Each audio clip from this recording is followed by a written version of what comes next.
Okay, so this is a new mic. I just got a mic and I don't know how it's going to sound, but here is my first recording with an actual microphone. And if you hear the AC in the background, it's because I live in Florida. So, let me talk about the process of creating my first animatic and what I learned from it. It's been a really long time since I've made that thing, so I'm not going to be able to completely put myself in the headspace of when I first created this animatic, but I will just try and summarize the points I learned about this in a fun little list. Also, my voice sounds super nasally because I have a little bit of congestion from my allergies, because I always have allergy problems. So let's start with the first thing that's on my list. I learned that incorporating more dynamic camera angles would significantly enhance whatever was going on in a scene. Makes the scene more appealing, and I think it impacts the visual storytelling as well. If I had experimented more with different perspectives and viewpoints, I would have been able to create a more engaging and immersive experience for my viewers.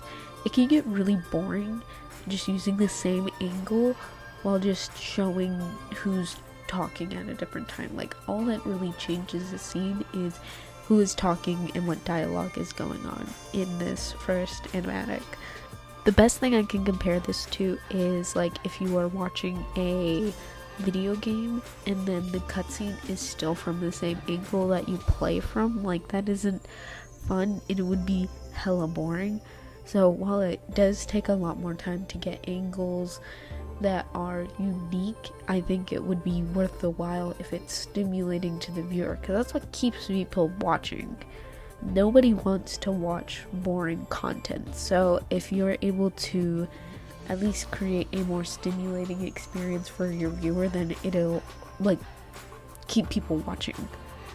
This next lesson was one that I had trouble catching on to until I rewatched the animatic recently, and that is the value of planning out your setting before putting people and creating an animatic for it. At least for the one that I created. I don't know if this applies to a lot of other animatics, but this one would have greatly benefited from any planning for the setting whatsoever. Like, if I had done this chart earlier, then I would have been able to create a stronger foundation for the narration of the scene, because it's very jarring to look at these characters and they're not in a environment that looks like they're all in the same room. Like, I'm going to show 3 shots. These are all supposed to take place in one building, and they're not divided by rooms. This is an open library, and it looks like they're in different buildings or even different rooms.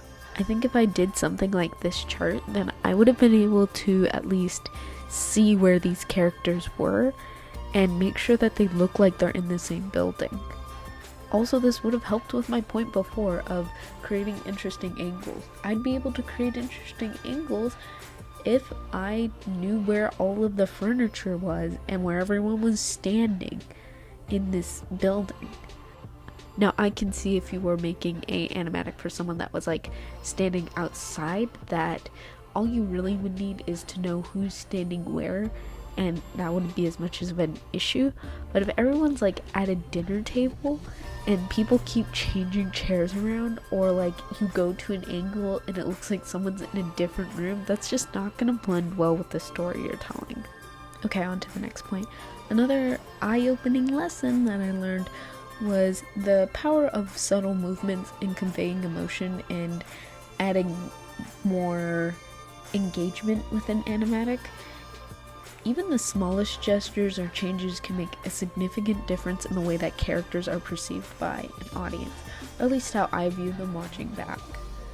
By focusing on these details, I would have been able to create more life and personality to these characters while making it more visually appealing to the people watching it.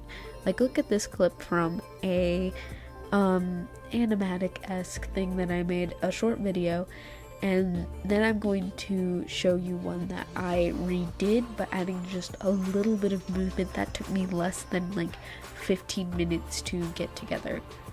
It looks really different. You don't even need to understand who this person is to know that they are enraged, or that at least it's slightly more entertaining than just watching back-to-back pictures. Like, the true beauty of animatics is that they're supposed to, well, they're originally meant to be ways that you can plan out a full animation. And what animation would I get by having very flat characters? Like, that just wouldn't be appealing or fun to animate. Like, it would never need to go to the next step. And while I never plan to fully animate these characters, it is still interesting to at least think about it from that perspective, a perspective of where I am adding a lot more motion other than just like watching people's mouths move. For example, another animatic made for the same fandom that this was made for. Like, just compare the amount of movement in this to the amount of movement in my work. Like, it's just so much more appealing. Like, I could just rewatch it for days and days because it looks like this is meant to be very cohesive and like everyone is together. And I want to implement that in my own work. It is always important to be trying to improve your own work, and looking at people who you admire always, in my opinion, there's no harm, no foul in taking inspiration from someone else's work and breaking down what they did and seeing how you can implement that in your own. With all of that out of the way, I just want to say that I love my first animatic.